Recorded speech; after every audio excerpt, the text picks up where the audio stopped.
Bonjour tout le monde. Aujourd'hui, nous allons parler d'Ella Fitzgerald. C'est une chanteuse de jazz très connue, je dirais une des plus connues au monde. Après une enfance difficile, elle a perdu sa mère à 15 ans. Ella Fitzgerald va vivre chez sa tante et un peu après, elle vivra toute seule, en chantant dans les rues de Harlem.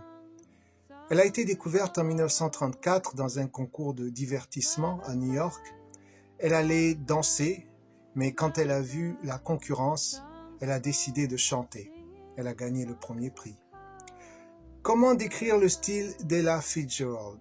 Ce que je dirais tout d'abord, c'est qu'elle a une grande gamme de notes, aussi bien hautes que basses.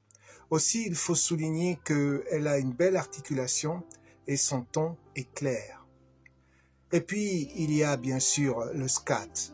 Le scat, c'est cette capacité d'improviser en imitant des sons ressemblant à ceux d'un instrument. Je dirais qu'elle pouvait se lancer dans une interprétation de scat et retomber tout à fait dans le tempo de la chanson.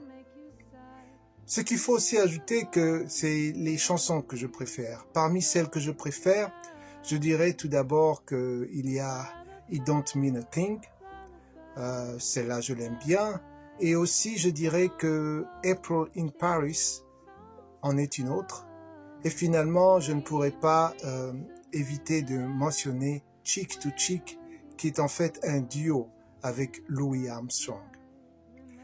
Elle a reçu de nombreux prix et de nombreuses accolades, mais Ella est restée une chanteuse réservée, timide on pourrait même dire.